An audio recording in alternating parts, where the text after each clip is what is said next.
Mga pinakamalalalim at mahirap gamuting sugat sa puso ng tao ay yung inggit. One of the worst human illnesses is envy. People who are to be happy, peaceful, and godly are to avoid and destroy the spirit of envy.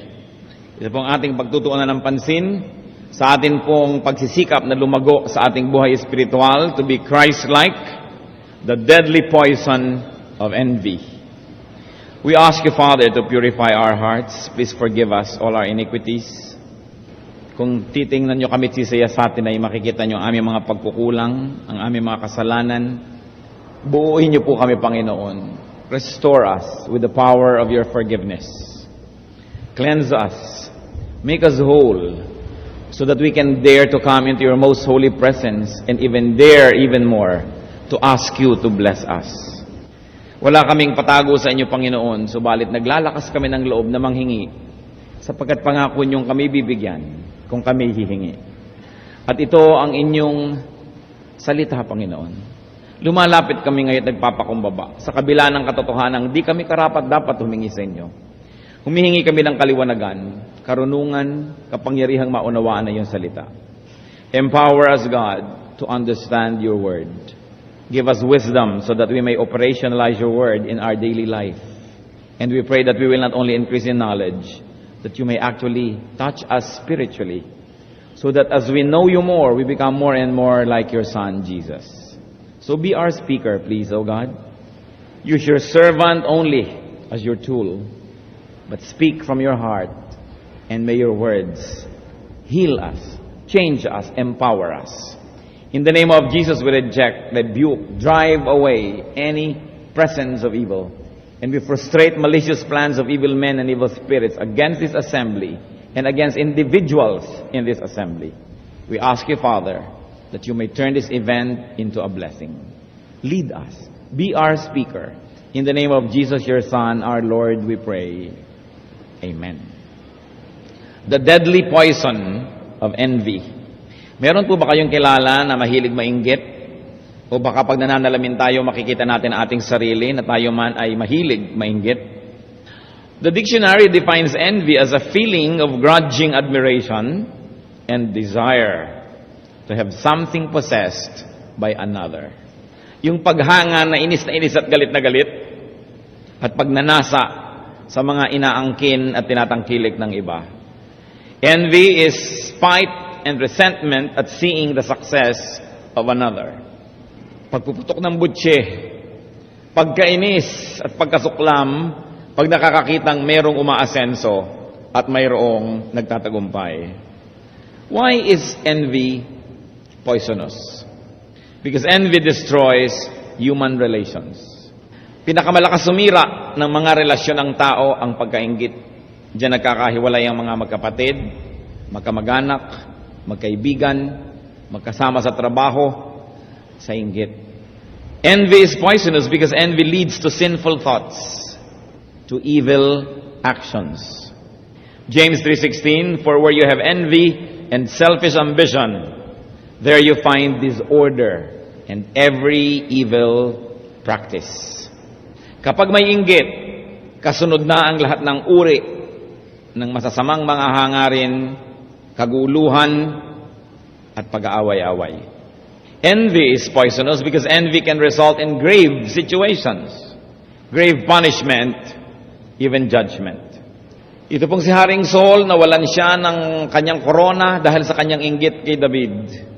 Pati ang pagtatangi ng Diyos ay umalis mula sa kanya sapagkat siya naging maiinggitin. Si Miriam, na kapatid ni Moses, nung si Moses ang naging pinuno ng bayan, nung lumaon ay nainggit na rin.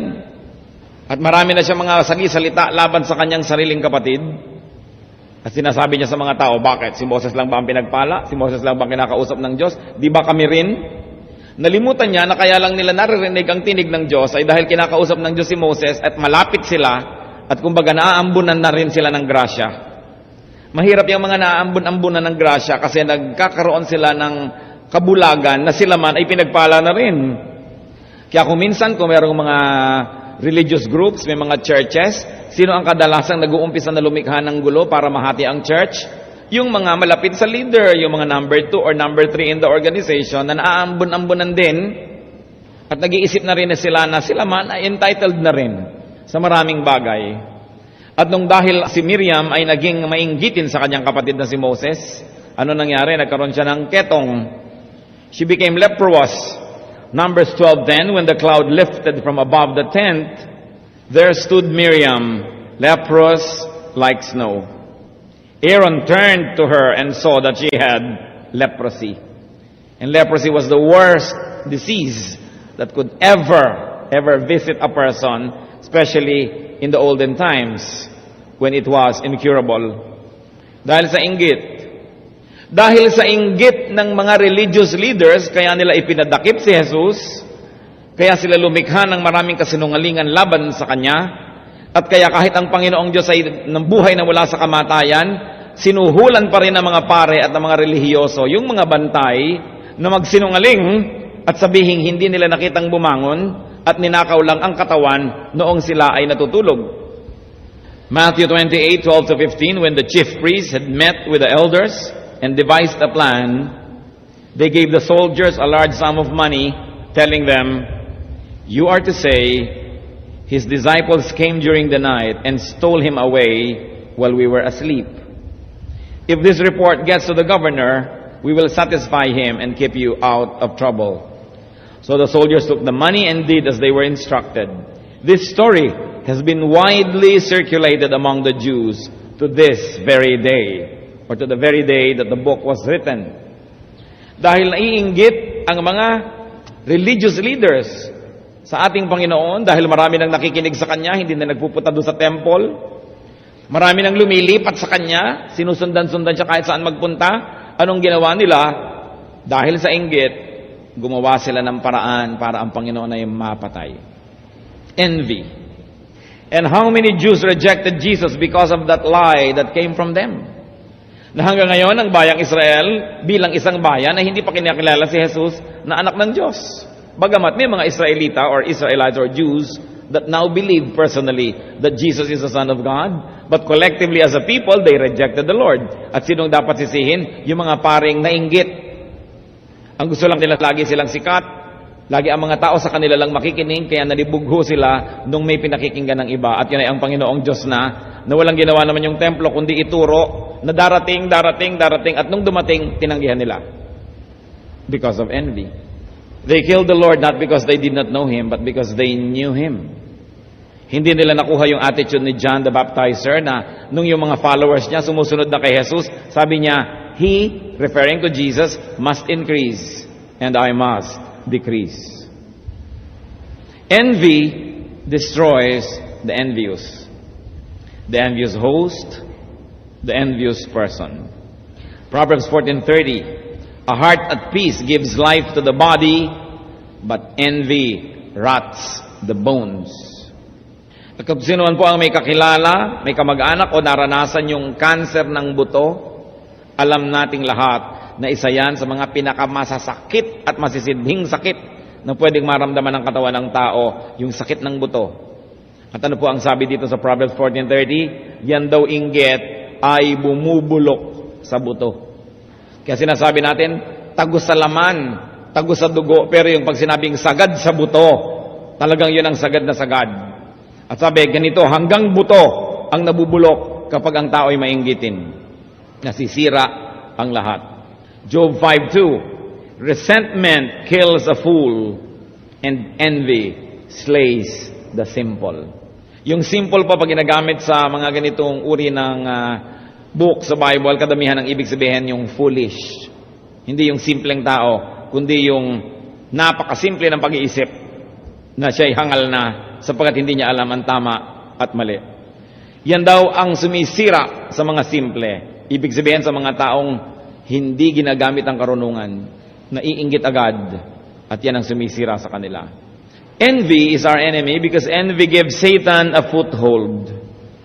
In fact, a hold on people.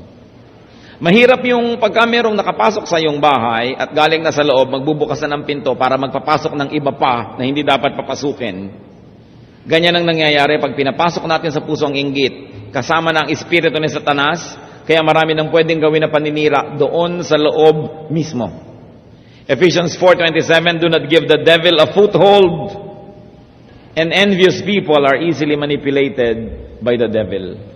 Pag naiinggit ka, bulag ka na. Yung kinakainggitan mo, hindi mo na yung nakikitaan ng mabuti, puro masama na lang. Wala ka nang masasabing tama at makatuwiran tungkol sa taong kinaiinggitan mo, puro paninira na lang.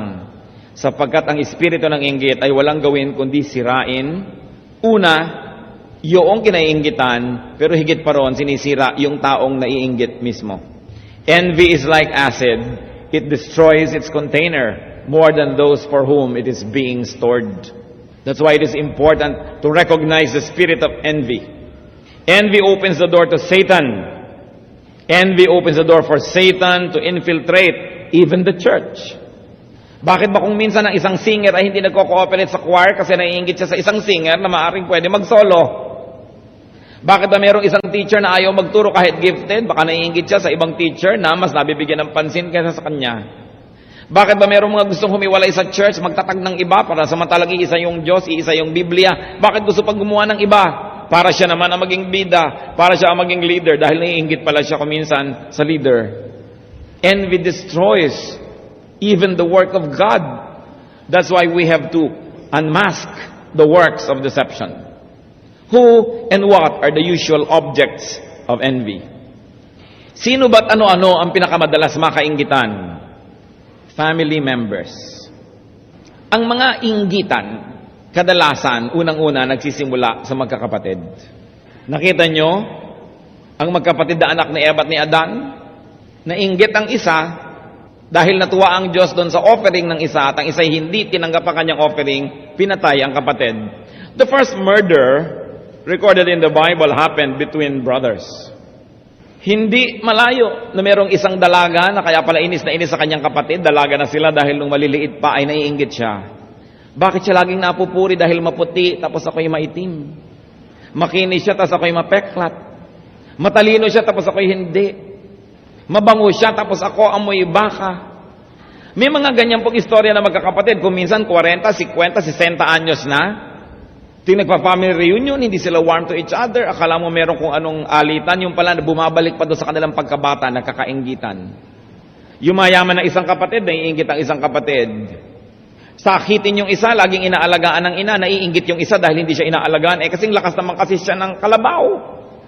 Siyempre, ang mga magulang kung minsan, nabibigyan mo ng mas maraming atensyon yung mas mahina, naiinggit naman yung iba. You know, the worst resentment present in human society can be between brothers and sisters. Brothers and brothers, sisters and sisters. Hindi na kailangan lumayo. Ngayon, kung tayong mga Kristiyano na, dapat lampasan na natin yan.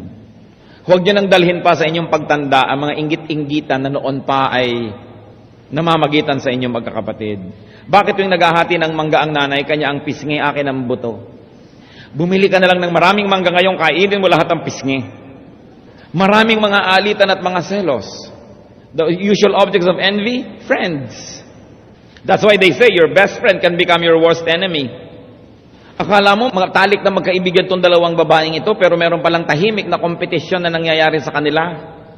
Kung kaninong hikaw ang mas malaki, kung kaninong nobyo ang mas mayaman, kung kaninong bag ang mas kapartner ng sapatos, kung kaninong panyo ang mas maraming burda. Alam niyo mga kapatid, ito hindi ako naubos maisip. Dahil hanggang ngayon nakakakita pa ako nito. Matatalik na magkakaibigan. Although nangyayari sa mga lalaki, pero mas masahol sa mga babae. Magkakaibigan, pero nagkokompetisyon. Nagpapagandahan, nagpapatalinuhan, nagpapatalbugan, pero magkaibigan. Sinasayang yung oras nyo. Sa halip na tumitibay ang pakikipagkaibigan, yung pala ay sinisira lang dahil sa inggit. Siyempre, mas marami siyang manliligaw, tapos ikaw naman, laging taga-abot na lang ng sulat. At ngayon hindi na uso ang sulat, lagi kang natatanong ng, ano bang text niya, anong number? Anong number ng cellphone? Tapos ang cellphone mo hindi nahihingi.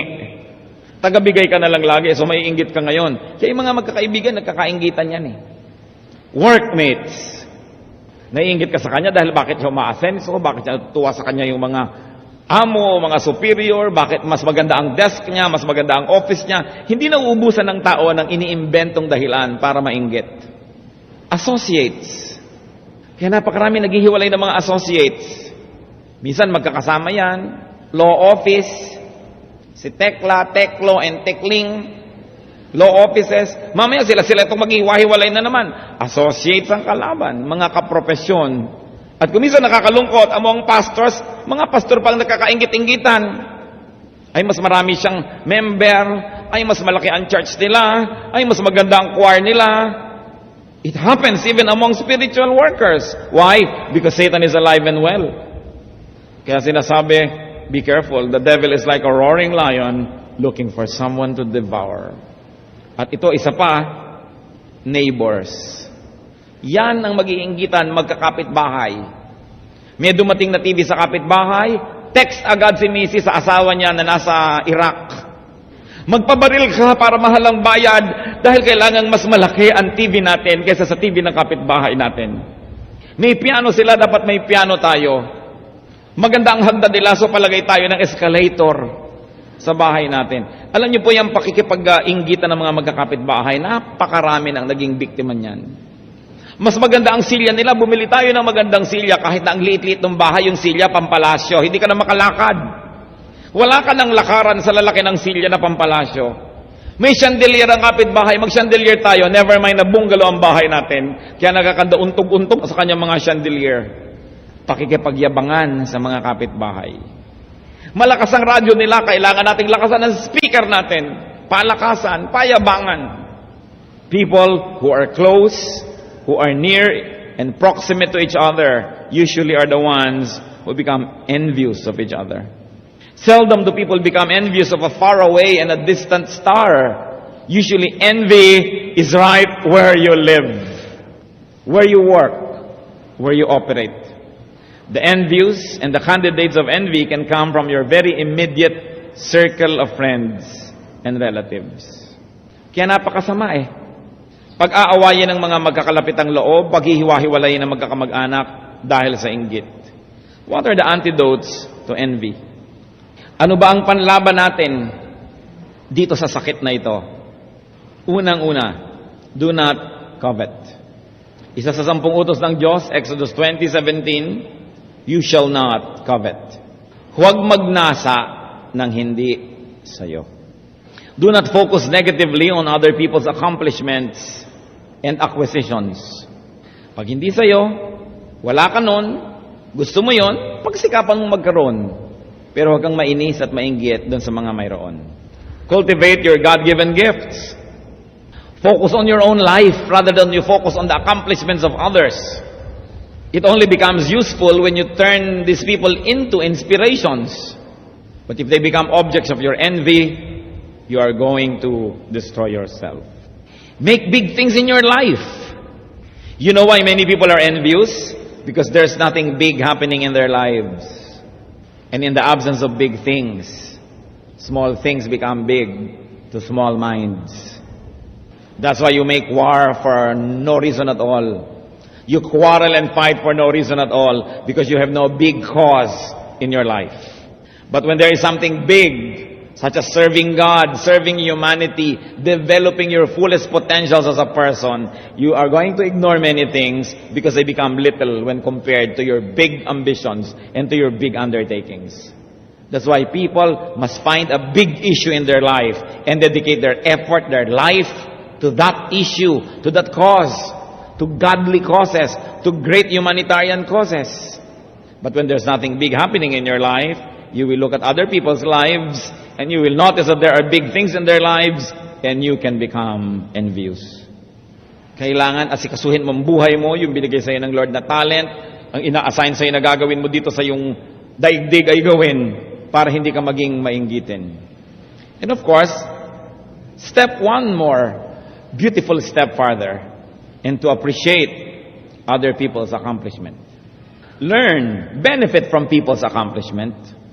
Pag meron po kayong kapatid na nanalo sa beauty contest, huwag mo sasabihin sa mga kakilala mo, tingnan yung paa niyan, tingnan yung paa niyan, ay tinatago ang paa, pangit ang paa niyan. Tingnan mo ang tuhod niyan. Hahanap ka agad ng pintas. Alam niyo po nung araw, we have a classmate in high school that went to college and then became summa cum laude and then became Binibining Pilipinas.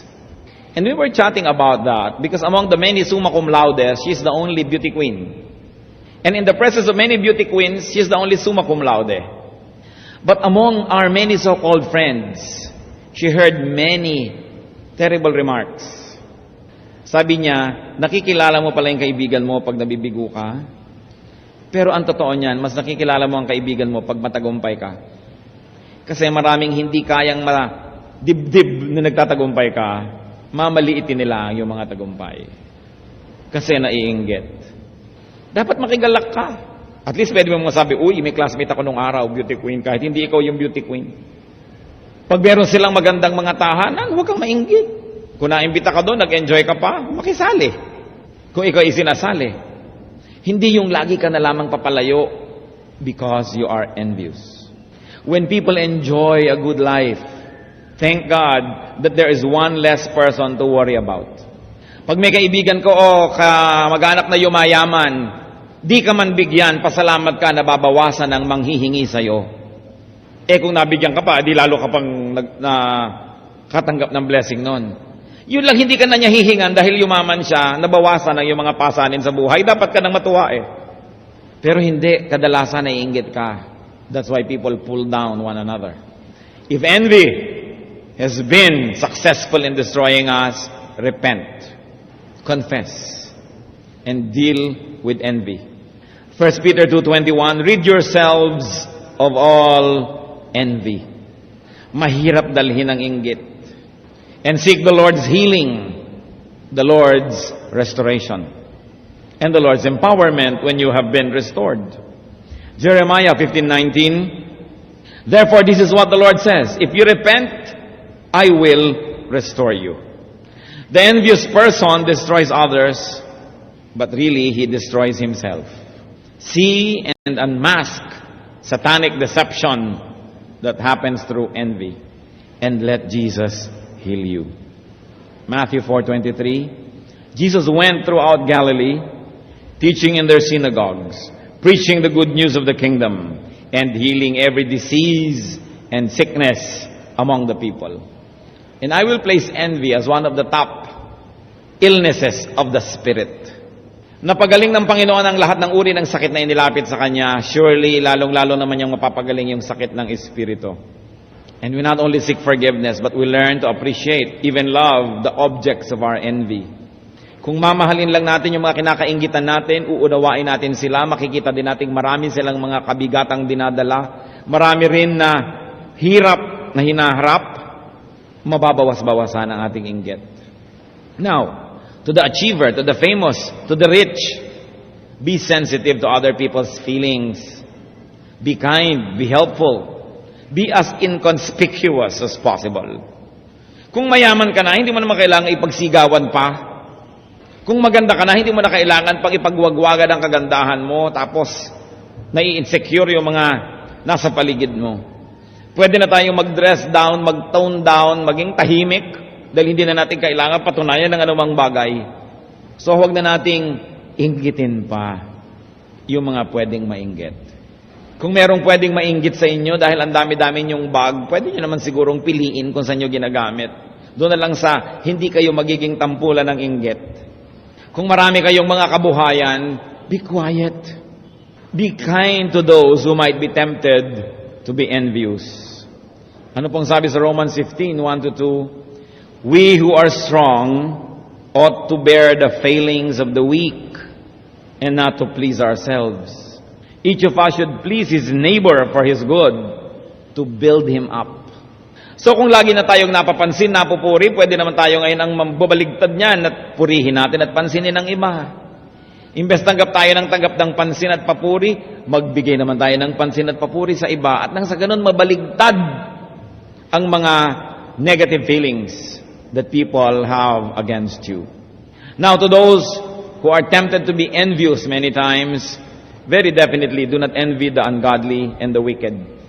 Kumisa kasi naiinggit tayo, buti pa siya naging corrupt yumaman, buti pa siya nandaya, naging makapangyarihan, buti pa siya makapal ang mukha, nananatili sa kanyang gustong panatilihan, Buti pa siya gumagawa ng mali, naging smuggler, naging drug pusher, naging ganito, umasenso tuloy.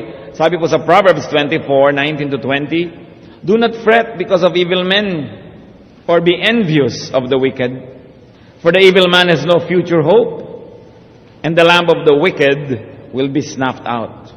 Huwag kainggitan ng masama kahit sa biglang tingin mukhang napaganda ang kalagayan niya dahil sa kanyang kasamaan, sapagkat meron siyang araw sa Diyos at haharap siya sa Diyos.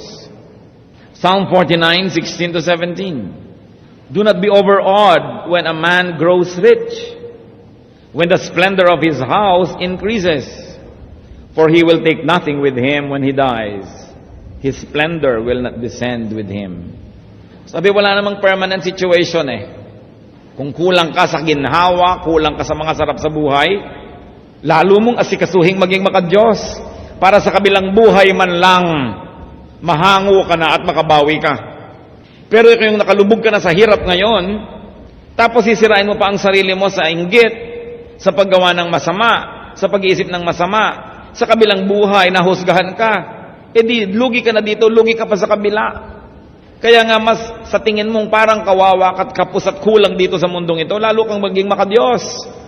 Hahanguin ka ni Lord sa iyong mga kahirapan, at kung hindi man masatisfy yung personal standards mo on what comfortable life can be, if you are in the Lord and you die in God's grace, at least you have eternity to enjoy God's goodness with and in. Mahirap na pala yung buhay dito.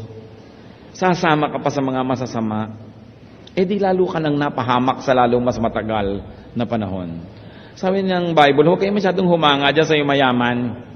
Bagamat hangaan naman natin kung talagang ito ay pagsisikap, talagang pagpapawis, pagbabanat ng buto, di ka hanga-hanga kasi accomplishment. Pero huwag kang humanga to the point na nabulag ka na at nainggit ka na. Sabing ganun, ang asikasuhin mo yung buhay mo, magpakabadal ka at nang tumanggap ka ng pagpapala ng Diyos.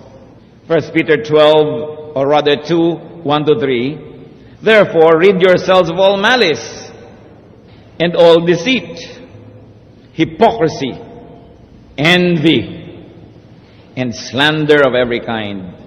Like newborn babies, crave pure spiritual milk, so that by it you may grow up in your salvation, now that you have tasted that the Lord is good." Huwag po tayong palason. Kung nalason na tayo nung araw ng inggit, tama na. Huwag nang ipagpatuloy.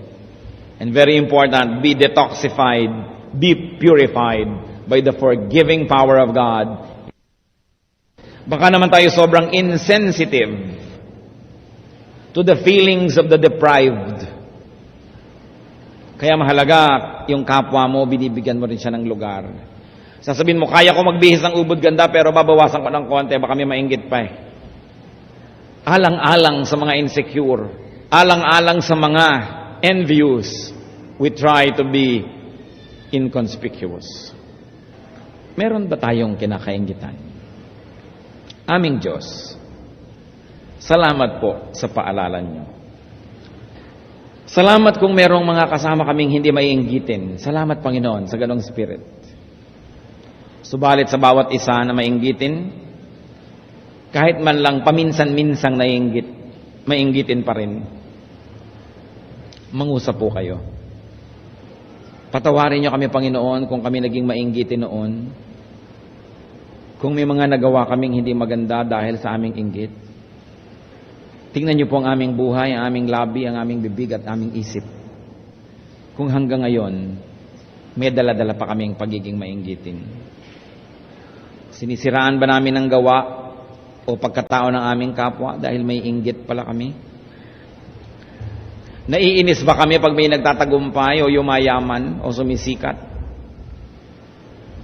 Nayayamot ba kami sa aming mga kapatid, kamag-anak, kung nalalampasan nila kami sa iba't ibang larangan ng buhay? Panginoon, ano-ano po ang ginagawa namin na ang tunay na ugat lang pala ay inggit?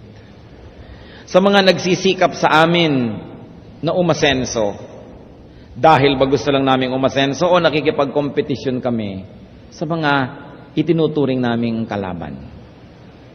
Sa mga nais mag-ayos ng sarili, magpaganda, dahil ba nais namin, Lord, to glorify your creation through beauty, or we are competing with others? When we like to excel in whatever we do, what is our motivation? Is it to glorify you, our Maker, who are excellent?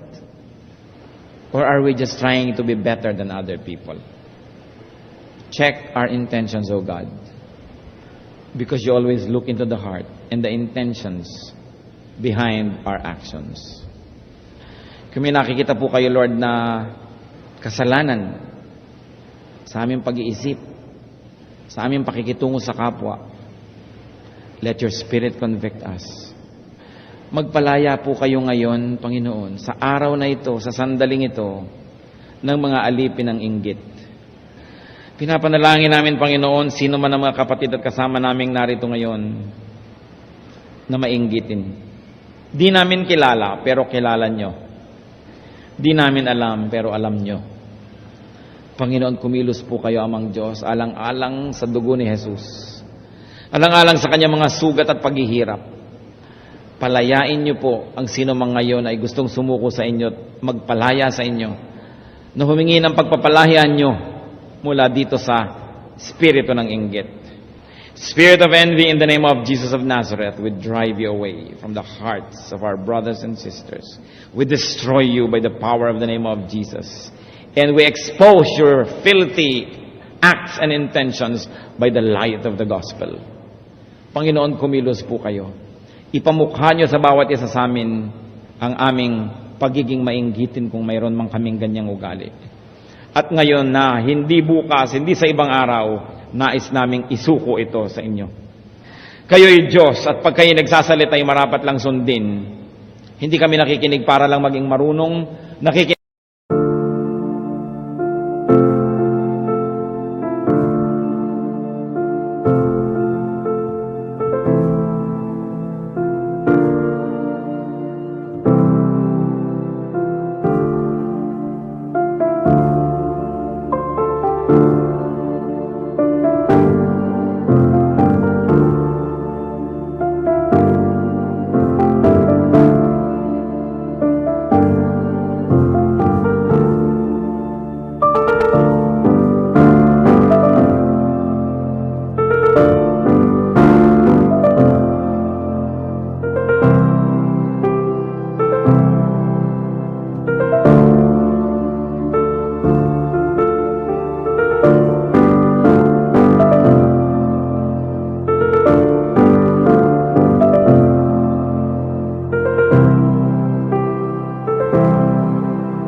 kami para sumunod sa inyo.